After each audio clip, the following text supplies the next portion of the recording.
Hallo zusammen, willkommen bei MJ Update. Ich bin euer Harry. Willkommen bei einer neuen Folge. Und heute liegt leider Glück und Leid sehr dicht beieinander. Glück auf der einen Seite, weil ich letzte Woche Dienstag die einmalige Chance hatte, die Jacksons live in München im Zirkus Krone zu sehen. Und das ganze Konzert auch begleitet war mit einer Euphorie vor dem Konzert, am Tag davor, nach dem Konzert. Es war ein wunderschöner Tag, ein wunderschönes Konzert. Und darüber wollte ich heute eigentlich nur darüber berichten. Eine Review zum Konzert wollte ich euch geben. Aber heute Morgen dann die leidvolle Nachricht, dass Tito Jackson von uns gegangen ist. Er ist am 15. September gestorben. Alles, was man weiß und was wohl auch relativ bestätigt wurde, ist, dass er an einem Herzinfarkt starb in den USA. Er war also nicht mehr in Europa. Und ja, das stimmte mich natürlich heute Morgen ein bisschen sehr nachdenklich. Ich war sehr geschockt. Ich war natürlich auch traurig. Letzte Woche Dienstag habe ich ihn noch live auf der Bühne gesehen und auch nach der Show noch getroffen kurz. Und jetzt eine Woche später, noch nicht mal eine Woche später, ist er nicht mehr da. Da muss man erstmal mit klarkommen. Ja, mein Beileid geht natürlich an die Familie raus, an seine Söhne, an seine Freunde. Und ja, es ist einfach eine schreckliche Nachricht. Ich hatte auf jeden Fall, wir haben heute Montag, den 16. September, ich hatte heute auf jeden Fall vor, die Folge aufzunehmen. Und ich war voller Begeisterung. Ja, diese Folge, MJ Update, wird heute ganz im Zeichen von Tito stehen, aber auch im Zeichen des Konzertes. Ich werde euch trotzdem über das Konzert berichten, wie es war. Und damit legen wir diese besondere Folge los. Unter diesem besonderen Schatten steht diese Folge. Und ja, lass uns mal starten. What country we're from, we are the same people, so we need to love one another. Love. Hallo zusammen, ja, MJ Update ist wieder in München und ich stehe hier vor dem Michael Jackson Denkmal am Bayerischen Hof. Hier links, da ist auch der Eingang hinter mir. Und ja, ich bin in München, wie ihr wisst, die Jacksons geben hier ein Konzert am 10. September. Ich habe natürlich mein Konzertticket und heute haben wir Montag, den 9. September und ich mache ein bisschen Sightseeing. Ich bin hier ein bisschen in der Stadt unterwegs. Jetzt gerade, gucke ich mir natürlich nochmal das Denkmal an. Vor kurzem habe ich ja eine Folge gemacht über das Denkmal. Findet ihr auch auf meinem Kanal. Und es hat sich auf jeden Fall ein bisschen verändert. Es hat wann war das? Im April war ich hier und jetzt haben wir September, haben sich einige Poster schon wieder gewechselt. Das geht dann doch immer recht zügig, aber es sieht natürlich wie immer super gepflegt aus. Hier sind alles voller Blumen und so unglaublich viele Blumen waren natürlich im April nicht hier. Und vermutlich liegt es daran, dass vor kurzem Michaels Geburtstag war, dass hier die Münchner Fans auch gefeiert haben und Blumen niedergelegt haben. Und ja, so schaut es auf jeden Fall heute aus, am Montag, den 9. September. Und ich gehe mit euch einfach auch nochmal schnell hier rum, damit ihr einfach auch nochmal einen Eindruck bekommt, wie das Denkmal heute ausschaut, bevor wir dann später noch auf das Konzert eingehen. Während ich hier um die Mittagszeit diese Videos machte, musste im Inneren des Bayerischen Hofes vermutlich schon die Pressekonferenz laufen. Die Pressekonferenz, an der Tito, Marlon, Jackie und Terrell teilnahmen. Und kurz danach waren sie ja auch hier am Denkmal, aber zu der Zeit war ich nicht mehr hier, weil ich wusste ja gar nicht, wann kommen sie hier an. Daher hatte ich mich auf den Weg in die Stadt gemacht und habe ein paar Plattenläden unsicher gemacht.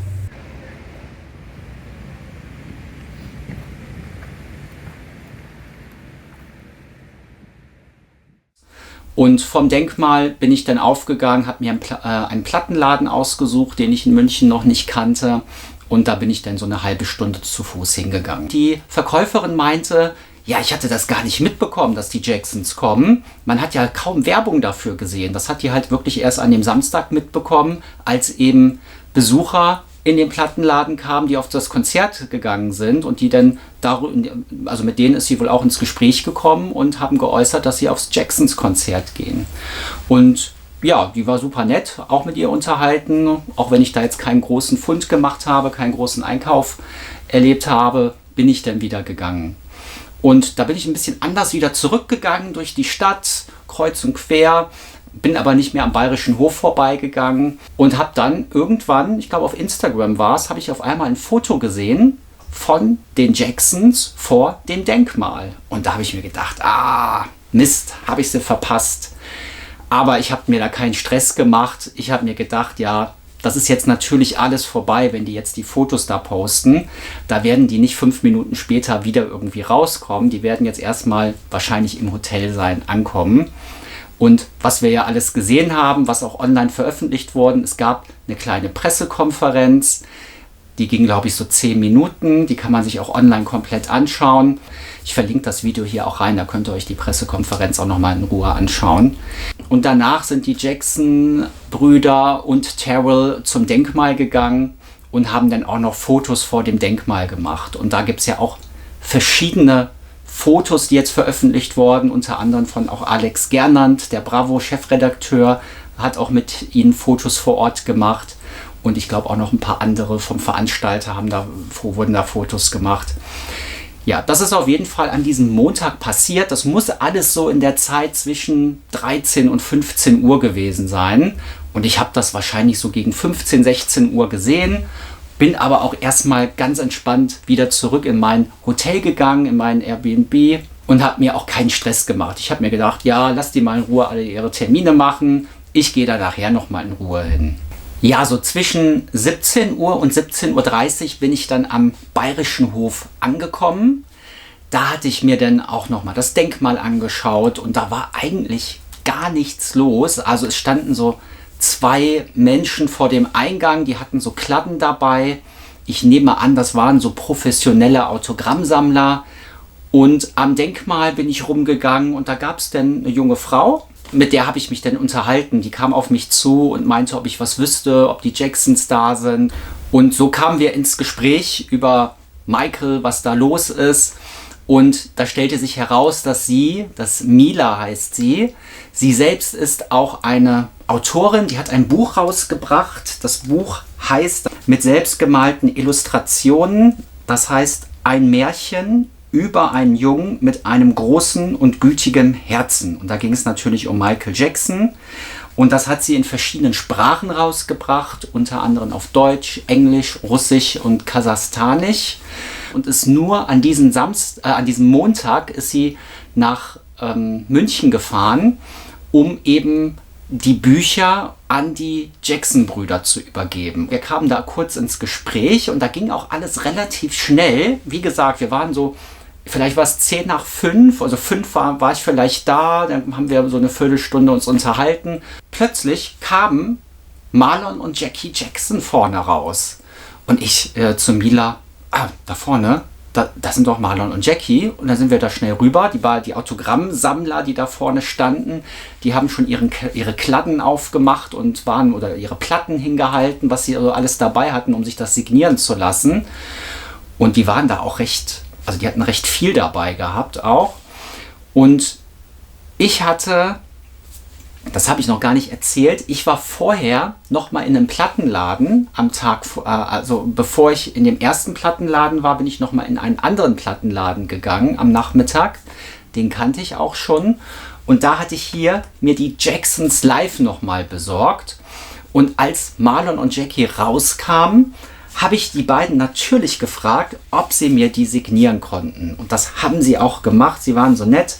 Marlon hat hier einmal unterschrieben und Jackie hat hier unterschrieben. Das heißt, da habe ich dann die Jacksons live signiert von 2 Jackson-Brüder bekommen. Und da bin ich richtig happy drauf. Und Tito kam leider nicht raus an dem Montag. Er war im Hotel offenbar und die beiden kamen vorne raus. Die waren aber auch gekleidet. Die hatten Jacke an, Cappy an, Sonnenbrille an. Und der Jackie ist schon direkt so vorne durchgegangen. Der hatte keinen Bock auf Autogramme. Marlon war ganz offen. Der war, also ja, fröhlich, würde ich schon fast sagen. Marlon ist auf jeden Fall, hat direkt Autogramme gegeben. Ich hatte noch einen anderen Stift. Eigentlich wollte ich mir das mit einem weißen Edding unterschreiben lassen. Der weiße Edding, ihr kennt das, die muss man dann so schütteln, die Mine vorne drücken und das hat nicht funktioniert alles. Deshalb mit einem normalen schwarzen Edding haben die beiden drauf unterschrieben und dann habe ich diesen weißen Stift auch schon direkt wieder weggetan. Das ist dann doch zu aufwendig gewesen. Und Mila meinte dann noch schnell zu mir, lass uns noch ein Foto machen. Und ich so, die wollen ja irgendwie ihre Ruhe haben jetzt gerade. Und Mila ist dann schon hinterher, weil die waren schon am Bayerischen Hof vorne um die Ecke und sind da links um den Bayerischen Hof und waren schon in der Seitenstraße. Dann ist sie nochmal hinterher gerannt. Da habe ich mir gedacht, dann rennst du kurz mit. Und Mila hat die beiden dann gestoppt und gefragt, können wir noch schnell ein Foto machen? Und da habe ich natürlich auch, konnte ich nicht Nein sagen, habe ich dann auch gemacht. Und da muss ich auch sagen, da waren Marlon und Jackie super, super freundlich. Also die haben mit uns beiden Fotos gemacht und das war schon was Besonderes, ein Foto mit den beiden zu machen. Da hatte ich die Vinyl ja auch noch dabei und in die Kamera gehalten. Ja, also da schwebt man doch im Fanhimmel. Und wenn man bedenkt, das sind die Brüder von Michael. Sie haben damals die Jackson 5 mitgegründet und die haben all das mitgemacht, was, ja, gehören einfach dazu. Und das war, ja, was Besonderes. Ja, also das war richtig schön und danach sind wir, Mila und ich, total euphorisch wieder zurück zum Haupteingang gegangen, haben nochmal alles Revue passieren lassen, was wir jetzt gerade erlebt haben, haben natürlich noch ein bisschen da rumgestanden und gehofft, dass vielleicht Tito und Terrell rauskamen. Die sind aber nicht mehr rausgekommen, jedenfalls nicht in der Zeit, in der wir da standen. Dafür traf ich José Carreras, den berühmten Opernsänger, der bei den 3 Tenören unter anderem mitgemacht hatte. Ja, am Bayerischen Hof trifft man die Stars. Ja, und zum Ende hin kamen Jackie und Marlon wieder zurück. Die hatten so Papiertüten in der Hand. Ich weiß gar nicht, wo die waren. Vielleicht kann man das auf den Fotos erkennen, die ich hier einblende. Vielleicht waren die im Rewe. Also es waren vielleicht so Rewe-Tüten. Ich weiß es nicht. Vielleicht waren die einfach nur im Supermarkt. Auf jeden Fall kamen die so nach einer halben Stunde wieder zurück. Ja, und das war der Montag vor dem Bayerischen Hof.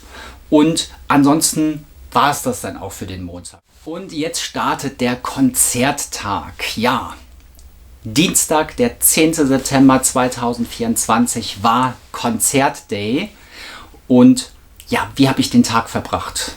Ich habe mir gedacht, ich schlafe mal entspannt aus, starte entspannt in den Tag, habe ein super Frühstück zu mir genommen, war einen tollen Café direkt um die Ecke von meinem Airbnb.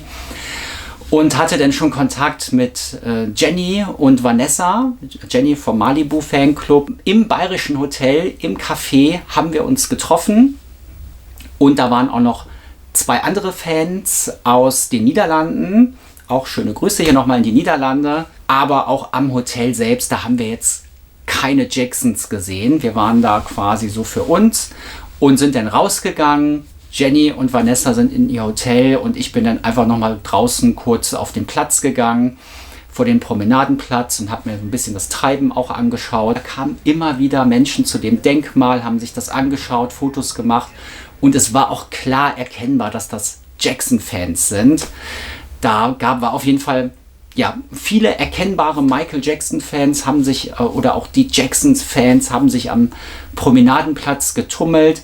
Es ist kein Vergleich zu damals, zu den 90ern. Es war nicht der ganze Platz voll mit 5000 Menschen, aber es war eine sehr Dichte an Menschen, die merklich wegen dem Konzert da waren, die eben auch Tickets fürs Konzert hatten. Es waren auf jeden Fall viele Michael Jackson-Fans auch dort, die wegen der Jacksons nach München kamen, um sich das Konzert anzuschauen.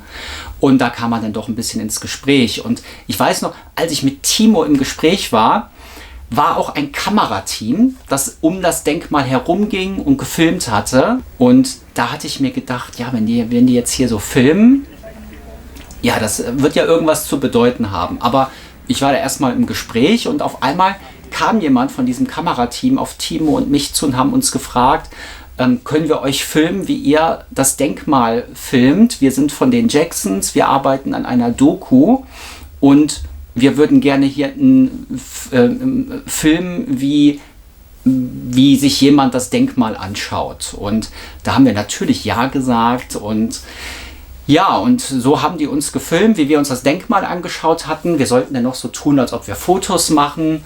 Und ja, da bin ich jetzt sehr gespannt, ob die das auch verwenden und in der Doku auch mit reinbringen. Denn die Jacksons haben ja erst vor 2 Wochen verkündet, dass sie nächstes Jahr ein neues Album rausbringen und eine neue Doku veröffentlichen wollen. Also nächstes Jahr soll es 2 neue Veröffentlichungen geben von den Jacksons. Das war der Nachmittag vor dem Hotel Bayerischer Hof. Man hätte da natürlich noch warten können, bis die Jacksons das Hotel verlassen und zur Konzerthalle fahren. Ich habe mir aber gedacht, ach, jetzt gehst du noch mal in Ruhe, machst dich fertig für den Konzertabend. Und vor dem Konzert gab es noch eine Veranstaltung vom Malibu, der größte deutsche Michael Jackson Fanclub, Family and Friends Fanclub, aber auch der Schweizer Jackson CH Fanclub von der Internetseite Jackson CH. News gibt es da, aber der Inhaber der Seite, der veranstaltet auch selbst Partys rund um Michael Jackson in der Schweiz. Und die beiden haben sich zusammengetan und ein Fantreff vor dem Konzert im Augustinerkeller in München organisiert. Und da habe ich es mir natürlich auch nicht nehmen lassen. Da wollte ich auch noch mal vorbeischauen. Und ja, da bin ich in meine Wohnung, habe mich fertig gemacht und dann bin ich zu Fuß zum Augustinerkeller gelaufen. Auch nochmal ein schöner Marsch durch die Stadt und habe denn dort versammelt, da waren bestimmt 30, 40 Michael Jackson Fans, die dort an 3 großen Tischen zusammensaßen. Jenny von Malibu war da, aber ich habe auch den Ueli, ich hoffe, ich sage den Namen richtig, von Jackson CH kennengelernt. Und ich saß auch an einem Tisch mit internationalen Tisch, Deutschland, Österreich und die Schweiz zusammen an einen Tisch. Das kann ich sowas auch mal sagen. Neben mir war ein Schweizer Michael Jackson Tänzer, Double, hatte sich auch schon mal beim Supertalent beworben und er war mit seiner Mutter da. Er war aus der Schweiz und ja, Brian hieß er, genau, Brian. Und ich verlinke auch hier die Kanäle rein, der ist auch sehr aktiv auf Instagram und auf YouTube. Und mit am Tisch waren noch die Eltern von einem Jungen, der war, glaube ich, weiß ich nicht, 13, 14, ich weiß den Namen leider nicht mehr, ich weiß auch den Namen von den Eltern nicht mehr. Die waren auch begeisterte Jackson-Fans, aber der Sohn war eigentlich der größere Fan und die hatten ihm das zum Schulabschluss geschenkt. Und ja, mit denen hatte ich mich ich weiß die Namen nicht mehr, das sind dann auch so viele Namen, die man da, bitte verzeiht's mir. Ihr könnt mich aber gerne anschreiben nochmal, gerne bei mir melden. Auf jeden Fall saßen da zusammen. Ah ja, und die Brigitte, die auch mit das Buch geschrieben hat, ist einer der Initiatoren des Buchprojektes It's All for Love. Hier ist das Buch. It's All About Love. Michael Jackson Stories You Were Never Meant to Read. Hier sind eben Fangeschichten drin in dem Buch von Fans, die Michael-Reisen gemacht haben, Gedichte, aber auch von Fans, die Michael getroffen haben. Und in diesem Buch gibt es auch sogar eine Geschichte von mir. Ja, so schließt sich der Kreis. Und so gegen 18 Uhr haben wir uns auf den Weg gemacht, haben den Augustinerkeller verlassen nach und nach. Also wir sind immer so ein Grüppchen rübergegangen. Und von da aus geht es wirklich nur einmal um die Ecke. Und dann ist man am Zirkus Krone, wo das Konzert stattfand. Und die Jacksons kamen sozusagen wieder zurück an ihren Ursprungsplatz. Denn am 5. November 1972 haben die Jacksons ihr erstes Deutschlandkonzert in München im Zirkus Krone gegeben. Und jetzt, 52 Jahre später, kamen sie wieder zurück in den Zirkus Krone. Ja, wir haben auf jeden Fall erstmal draußen gewartet. Da gab es 2 Eingänge, einmal der VIP-Eingang und einmal der normale Eingang.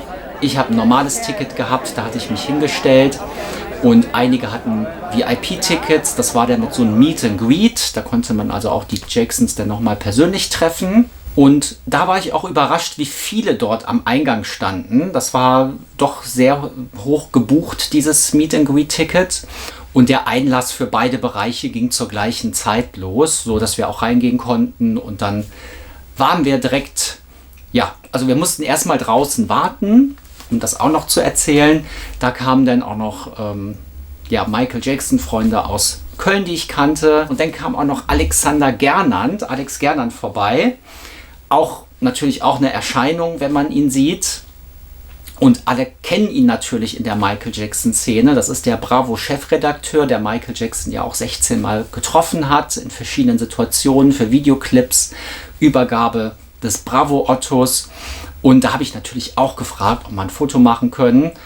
Und da war ich ein bisschen perplex, weil Alex meinte zu mir, dich kenne ich. Und da war ich überrascht. Ich so, okay. Und du hast über mein Buch berichtet. Fehler im Buch. So hat er sich geäußert. Und ja, das habe ich ja. Ich habe ja das Buch Populäre Irrtümer über Michael Jackson, das Alex Gernand ja verfasst hat, und war da auf der Suche nach Fehlern im Buch. Ich habe mir die Folge jetzt nicht nochmal aktuell angeschaut. Alex war mir aber, glaube ich, nicht böse. Hoffe ich zumindest. Und das Buch ist natürlich auch eine Empfehlung. Also, wenn das nicht klar geworden ist, aber ich meine, das habe ich auch gesagt. Das Buch ist für Michael Jackson-Einsteiger wunderbar geeignet. Da sind alle Infos drin, die man wissen sollte. Da gab es so eine Stelle, da habe ich ihn auch nochmal gefragt. Da gab es diese eine Stelle, wo er Michael zweimal getroffen hatte. Einmal haben die den Preis übergeben. Dann hat Michael aber den Preis liegen gelassen und dann konnten die abends nochmal zu Michael und den Preis übergeben. Und da hatte ich ihn nochmal gefragt, wie war denn dieses zweite Treffen? Aber ich kam in der Situation gar nicht genau auf diese Stelle. Ich weiß gar nicht, ob er mich da auch verstanden hat, was ich da gemeint habe. Aber ist auch alles egal. Also das Buch ist auf jeden Fall eine Kaufempfehlung und Alex war super nett, hat auch da jedem Autogramme gegeben, der sie wollte. Und da waren einige Fans auch richtig gut organisiert. Die hatten schon Fotos von Alex mit Michael dabei und hatten sich dann von Alex das signieren lassen, wie er mit Michael da zusammensteht. Das war auch eine coole Idee. Ja, das war vor dem Einlass. Und da war auch grundsätzlich eine super Stimmung davor. Ne? Also es kamen Leute, man kannte sich und ich war überrascht, wie viele Leute da von früher unterwegs waren. Man kannte sich dort. Da war eine Kette, das geht durch alle Reihen. Ich glaube, wenn man das so alles verfolgt, kannte da irgendwie jeder jeden. Und so ging der Einlass los und dann ist man vorne in den Innenraum reingegangen und hat dann dort erstmal gewartet. Aber so lange warten musste man ja auch gar nicht, weil da hatten wir so 19 Uhr und die Zeit ging so schnell vorbei und man war in so vielen Gesprächen. Und ja, da habe ich mir den Merch-Store nochmal angeschaut. Da war es leider so, die hatten ein cooles Shirt von den Jackson 5 in Zeichentrickformat. Das war aber ausverkauft. Das hatten nur die Verkäufer an und ich habe einige Fans gesehen, die das Shirt hatten. Und an der Wand gab es nur noch Schriftzüge, wo drauf stand Shake Your Body oder Can You Feel It. Die gefielen mir aber nicht so. Und die hatten auch so eine Tüte, so einen Stoffbeutel, den man hätte kaufen können. Da stand auch irgendwas drauf, irgendein Songtitel, ich weiß nicht mehr welcher. Müsste man hier in den Fotos nochmal nachlesen. Und die hatten 2 Gitarren zum Verkauf. Gitarren, die signiert waren von Tito, Marlon und Jackie. Vielleicht auch Terrell, das weiß ich nicht. Ja, und diese Gitarren hätte man kaufen können. Da habe ich aber gar nicht nach dem Preis gefragt, weil die bestimmt jenseits von 500 € gekostet hätten. Während wir auf den Start des Konzerts warteten, spielte ein DJ Musik, also verschiedene Disco-Musik wurde gespielt. Und die Lichter im Zelt waren an und man hat sich einfach gut unterhalten. Ziemlich genau 20 Uhr fing die Vorband an. Das war eine Sängerin aus Österreich. Ich weiß ihren Namen nicht, ich blende den aber hier ein. Ja, sie hat so eine halbe Stunde gesungen, ein paar Coversongs, I Wanna Dance With Somebody von Whitney Houston und Simply the Best von Tina Turner, und die hatte auch eigene Songs dabei. Die Sängerin hat so vielleicht bis 8:45 gespielt, vielleicht hat sie doch ein bisschen länger als eine halbe Stunde gespielt. Und um kurz nach 9 kamen dann endlich die Jacksons live in München im Zirkus Krone, und es hallte ein Video erstmal, ein Einspieler über die Jacksons, über die Jackson 5, über die Geschichte, über ihre Reisen, also ein Videozusammenschnitt über die Jacksons, um eben das Publikum einzuheizen. Und als das zu Ende war, kam dieses typische Can you feel it?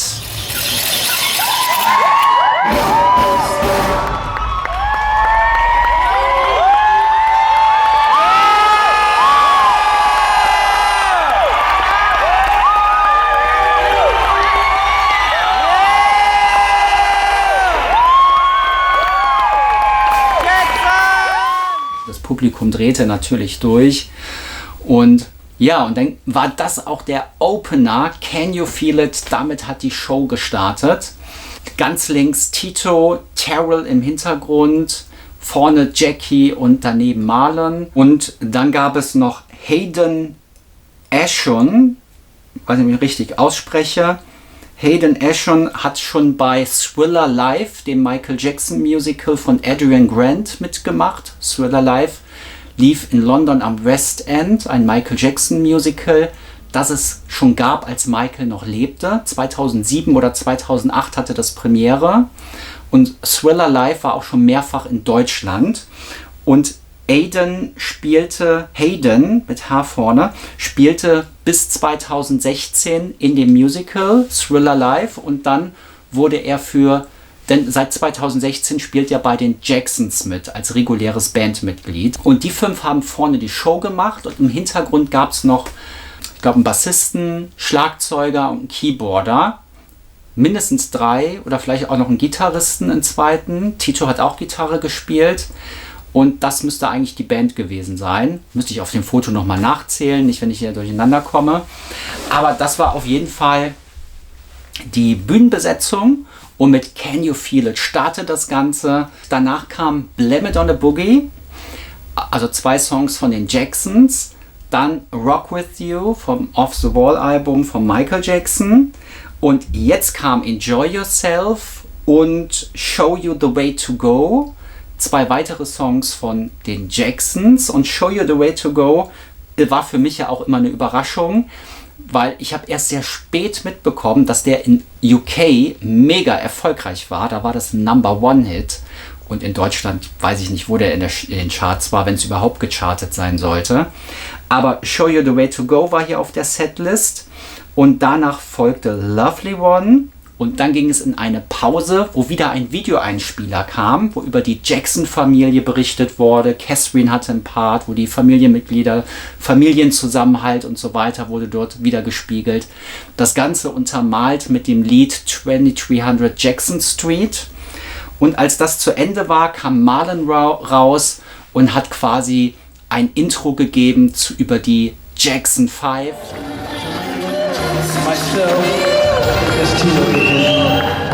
Yes. You all enjoy those memories with us? Yes! You know, we started singing country and western music.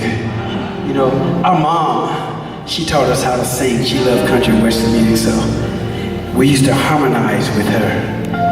And then she told my father one day, she said, Joe, you know, your boys can sing.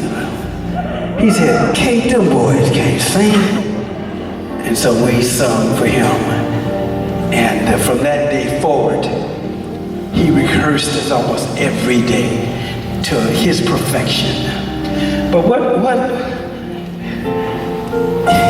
I can't get over is that, you know, my mom and dad had, they had 10 kids, but my twin passed at an early age. But all the kids sing. All the kids perform. I understand my sister Janet is coming here soon, so y'all gotta check her out. She was at our show in London the day before yesterday, checking the show out. But my father rehearsed us so much, because we used to, after school, we used to go to this rehearsal hall. And we had a tutor, because you had to have a social worker, because we were kids. And they didn't want them to work us too much, so we had 3 hours. And we're waiting to get in the rehearsal hall, and somebody was there over a half an hour, just waiting and waiting. Finally, the door opened up, and Jimi Hendrix walked out. And so he apologized. We took pictures, and shared some stories, but that was a great moment for me. I don't know if the Jackson 5 cartoon came to Germany or not. Well, my sister Janet told me, and I never knew this. She told me the other day. She said, Marlon, I used to get up every morning and watch the cartoon every morning. She said, because not too many people can say that they watch their brothers every Saturday morning as a cartoon figure. And she was very proud of that.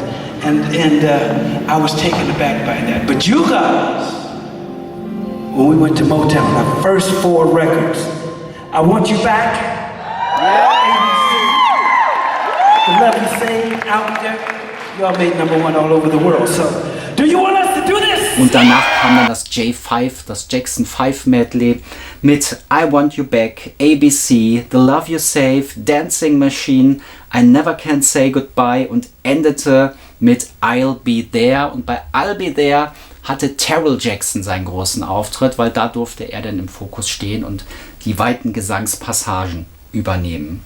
Nach dem I'll Be There Teil hatte Tito seinen Teil, da hat Tito auch gesprochen.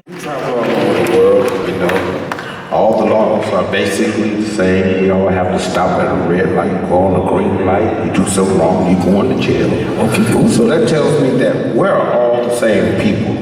That's right. What country we're from, we are the same people. So we need to love one another. Love. You know, I did a song with Stevie Wonder and my brother Marlon here. Stevie's on harmonica, Tito. Stevie's on harmonica. And look for it on the first of the year. It's going to be released by my son's 3T. So, and I'm going to ask you to love one another right now. So you want to do that, Tito? I want to do the song for him. Okay. Und hat dann seinen Song Love One Another gesungen, ein Tito-Song. Und Marlon hatte da, glaube ich, auch mitgeschrieben. Und im Original spielt Stevie Wonder auch Mundharmonika. Der Song, den gibt es auch auf YouTube. Ich habe nochmal bei anderen Streaming-Anbietern geschaut und der ist nicht überall erhältlich, aber auf YouTube gibt es den Song. Ist ein cooler Song, auf jeden Fall mal reinhören. Und Tito Jackson hat ja auch vor gar nicht allzu langer Zeit ein Soloalbum rausgebracht, Tito Time. Das lief auch eine Zeit lang wirklich bei mir rauf und ab, weil da auch wirklich gute Songs drauf waren. Und Love One Another ging dann über in den Song Can't Let Her Get Away von Michael Jacksons Dangerous Album. Und da haben die eine super funkige Version draus gemacht. Danach ging das über ins Heartbreak Hotel oder Displace Hotel, was Michael ja auch auf seiner Bad Tour gespielt hatte, auf der ersten Leg, aber auch Bestandteil war bei den Jacksons. Dann gab es ein monumental langes Shake Your Body Down to the Ground. Das ging bestimmt 15 Minuten, episch. Und danach gingen sie raus und alle Zugabe. Und dann kamen sie natürlich für eine Zugabe nochmal raus. Und da spielten sie zum Abschluss Michael Jacksons Wanna Be Starting Something aus dem Thriller-Album. Und damit endete die Jacksons Show, die reguläre Show.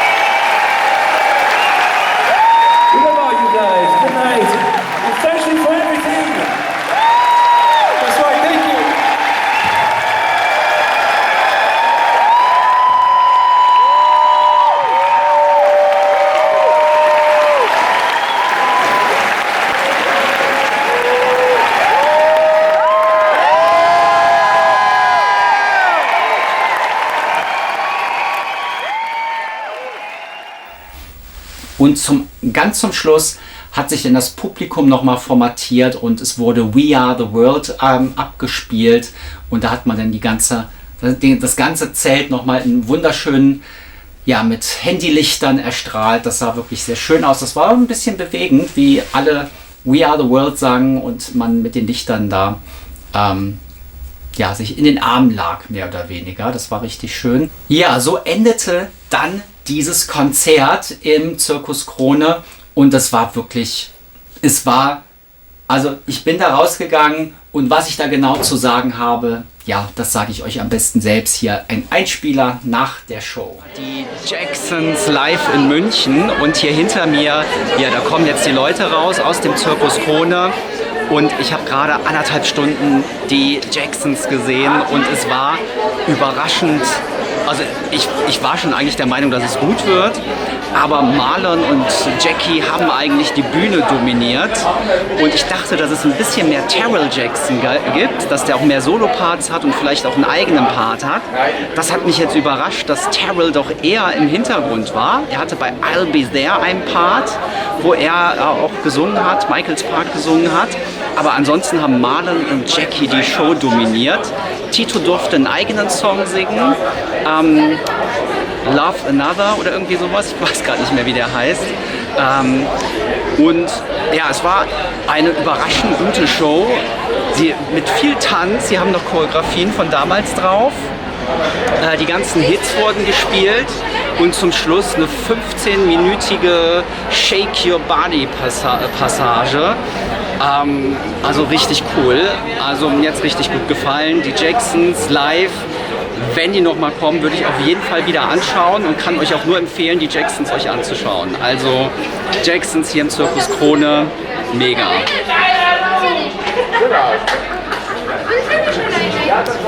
Ich habe jetzt im Nachgang gelesen, einige Medien haben geschrieben, tolle Stimmung, mieser Sound. Also die Show hat auch in den Medien eigentlich ganz gute Kritiken bekommen, aber der Sound vom Zirkus Krone wurde bemängelt. Den Eindruck hatte ich nicht und auch die um mich herum standen, hatten nicht den Eindruck, weil als wir da rausgingen, waren wir uns alle einig, boah, das ist ja eine super Akustik hier gewesen.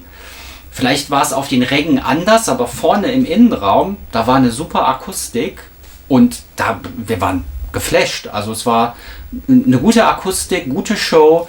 Ja, alles in allem, das war eine runde Show, die hat Spaß gemacht, gute Laune verbreitet und auch das, was Marlon gesagt hat, überall wo wir hingehen, machen wir Party, das kam hier auch rüber. Also mich hat das abgeholt und ich fand das rund und ich fand das ein richtig tolles Konzert.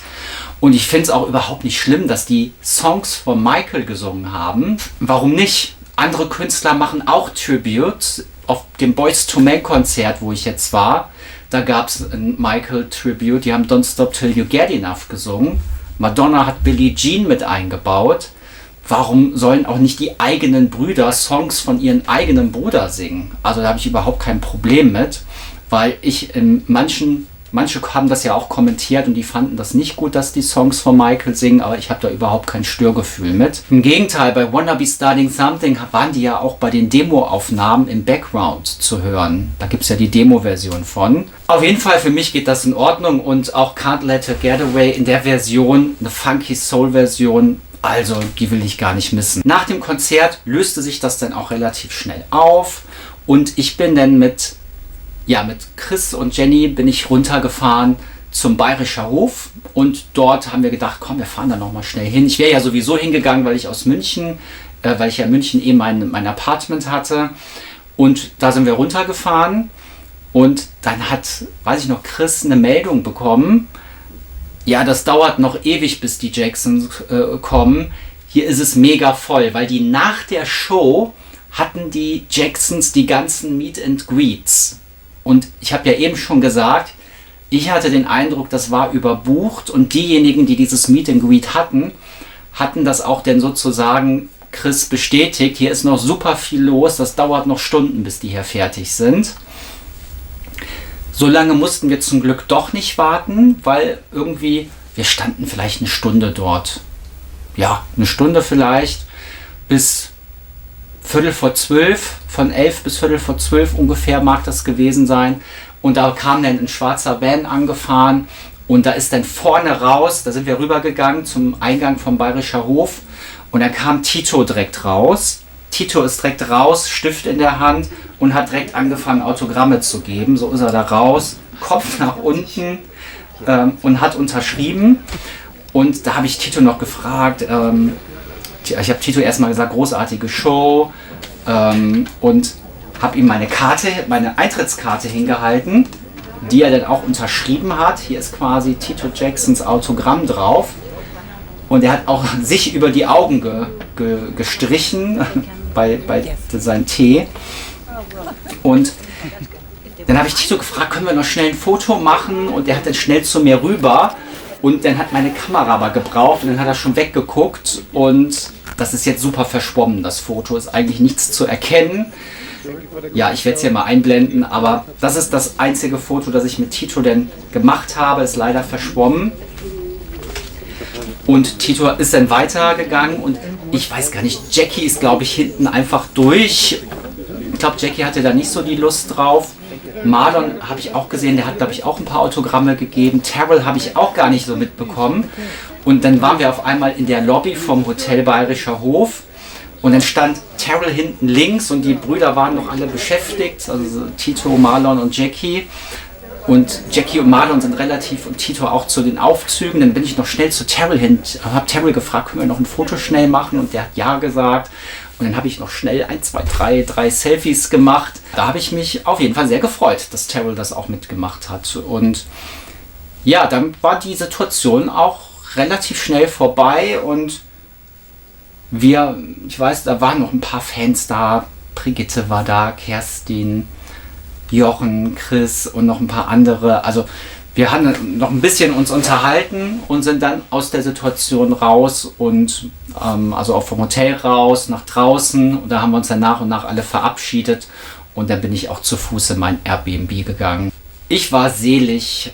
Ich habe endlich die Jacksons gesehen und das war das Jacksons-Konzert live in München, Legacy Tour im Zirkus Krone. Ja, jetzt kommen wir leider zum nicht so schönen Teil, weil Tito Jackson heute Morgen am Dienstag, den 16.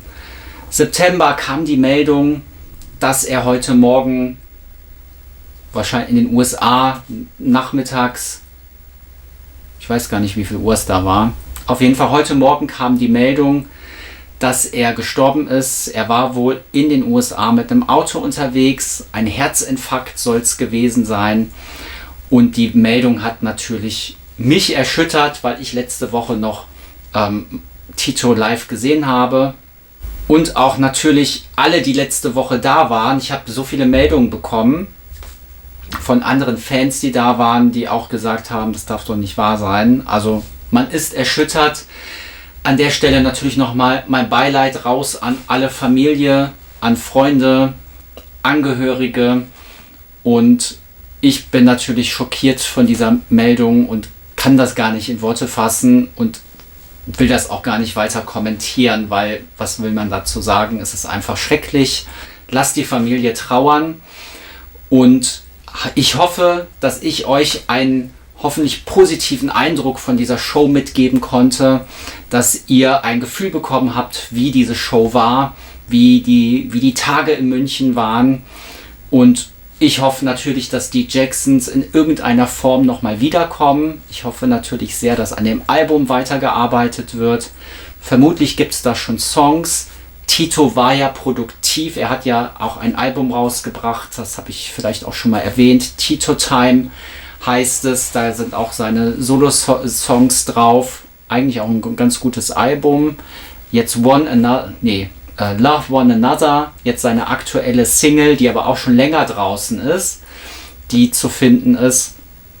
Und ich hoffe natürlich auch, dass die Doku weitergemacht wird und dass da in irgendeiner Art und Weise dann auch nächstes Jahr die Jacksons weitermachen. Und die Jacksons sind ja auch auf Tour und es gibt jetzt in den USA ja auch 2 Konzerte. Ich glaube unter anderem in Atlantic City haben die ein Konzert jetzt im Oktober. Da wird man auch sehen, wie es damit weitergeht. Ob die Jacksons dann zu zweit beziehungsweise mit Terrell und Hayden zu viert weitermachen. Kommt vielleicht Jermaine wieder zurück oder Randy oder gibt es eine andere Lösung? Das werden wir jetzt alles sehen. Aber ich glaube, das ist jetzt ja auch noch viel zu früh, um zu spekulieren. An der Stelle will ich aber auch noch auf 2 kommende Veranstaltungen hinweisen. Einmal von Jackson CH, da findet nämlich am 28. September, das ist noch jetzt im September 2024, nämlich die Michael Jackson Night statt. Eine Veranstaltung von Jackson CH mit DJ, mit Michael Jackson Show Act und mit zusätzlich auch noch In the Studio with MJ, kommt nach Zürich. All das findet in Zürich statt, 27. und 28. September. Für beides könnt ihr euch Tickets bestellen, wenn ihr in Zürich unterwegs seid. In the Studio with MJ ist ja die Brett Sandberg Veranstaltung, wo er eben auch Outtakes zeigt, Hintergründe von Michael Jackson, Videomitschnitte. Also das ist, ich weiß nicht, was da geboten wird, aber er hat natürlich immer rare Michael Jackson Aufnahmen dabei und das gekoppelt mit der Michael Jackson Night. Das ist natürlich ein Ereignis, sich das in Zürich anzuschauen. Also wenn ihr aus der Schweiz seid oder in der Umgebung von Zürich wohnt, Zürich ist ja auch recht nah an der deutschen Grenze, auf jeden Fall ein Ereignis, sich das anzuschauen. Da wünsche ich euch viel Spaß. Ich blende das hier ein, wo ihr Tickets bekommen könnt. Ich selbst werde aber nicht da sein. Das kam jetzt leider ein bisschen kurzfristig. Mit den Jacksons und mit Janet Jackson bin ich schon anderweitig verplant in dieser ganzen Zeit. Und da noch eine Reise nach Zürich einzuplanen, das wurde mir jetzt auf jeden Fall ein bisschen zu teuer. Aber wenn ich da in der Nähe wohnen würde, hätte ich das sicherlich gemacht. Und eine zweite Veranstaltung findet in der Nähe von Graz statt, in Österreich. Also diesmal ist Österreich und die Schweiz vorneweg. Und das ist im Oktober. 18. Oktober beginnt das MJ Weekend, Michael Jackson Planet Earth. Das Ganze steht unter dem Motto Charity für krebskranke Kinder, Together We Stand, 5 Nationen. Und auf Facebook wird dafür geworben. Tickets kann man entsprechend bestellen. Ja, die 2 Veranstaltungen, wenn ihr in der Nähe seid, wenn ihr aus Österreich kommt, wenn ihr aus der Schweiz kommt, habt ihr auf jeden Fall gute Möglichkeiten, an Michael Jackson Events teilzuhaben oder aus Deutschland eben entsprechend anzureisen. In den USA gibt es da gerade auch noch Veranstaltungen. Ja, da gibt es noch die Popcorn Night im Dezember. Jetzt über den Sommer haben ja verschiedene Popcorn Nights auf Havenhurst stattgefunden. Prince Michael Jackson, der Sohn von Michael, der Älteste, der organisiert ja diese Benefizveranstaltungen in den USA. Heal LA nennt sich das und damit organisiert er Charity, also da sammelt er Geld für seine Charity-Aktion und eben Kindern in Los Angeles schöne Nachmittage zu bescheren, Spielsachen zu schenken, Krankenhäuser besuchen. Also Heal LA ist eine Charity-Aktion, die Prince Michael organisiert. Und die Gelder, die eben für die King of Popcorn Night eingesammelt werden, gehen eben in diese Hilfsorganisation mit rein. Und auf Havenhurst konnte man sich jetzt über den Sommer Filme anschauen. Da war jetzt einmal das from Motown to Off the Wall oder Journey from Motown to Off the Wall, also die Off the Wall Doku. Dann gab es das Bad 25 Film von Spike Lee und Charlie und die Schokoladenfabrik und Edward mit den Scherenhänden. Ich glaube, Edward mit den Scherenhänden war gerade und ich glaube, im Dezember kommt dann die letzte King of Popcorn Night, wo eben die Charlie und die Schokoladenfabrik gezeigt wird. Da kann ich euch nochmal den Malibu-Kanal empfehlen. Da war nämlich Jenny und Vanessa, die waren bei der ersten King of Popcorn Night und haben da auf ihren Kanal drüber berichtet. Ich verlinke das hier auch rein. Und es gibt auch noch die Kingvention ebenfalls in Los Angeles. Die war ja letztes Jahr in London, die Kingvention. Da habe ich ja ein sehr ausführliches Video auf meinem Kanal. Schaut mal rein, Kingvention 2023. Mega Ereignis mit Sandera Shee, die Tänzerin aus dem Smooth Criminal Video. Ja, ein Riesenereignis. Und Paz Jax, der das organisiert hat, der mit zu den Organisatoren der Kingvention gehört, Der war letztes Jahr in London, sind ja Engländer, und dieses Jahr organisieren sie die Kingvention in den USA. Und dort ist denn das nächste Großereignis. Und was ich da gehört und gelesen habe, haben die eine riesen Liste an Teilnehmende, die dort auch mit dabei sind, unter anderem auch Sindel Rashid und viele, viele andere aus dem Michael Jackson-Universum. Also das wird auch ein Riesenereignis werden, die Kingvention. Und MJ Market hat an dem Wochenende, glaube ich, auch einen Sonderstand irgendwo in Los Angeles, wo die ihr Merch verkaufen. Also da ist auf jeden Fall was los. Also ihr merkt, in der Michael Jackson-Welt gibt es immer irgendwelche Veranstaltungen. Ich wünsche euch auf jeden Fall jetzt erstmal eine gute Zeit bis zur nächsten MJ-Update-Folge. Und ich hoffe, dass ich hier diese Show, auch diese Sendung mit einem positiven Auge verlassen kann. Die Umstände sind nicht schön. Und in Gedenken an Tito Jackson beenden wir diese Sendung. Und ich wünsche euch alles Gute. Bis zum nächsten Mal. Ciao.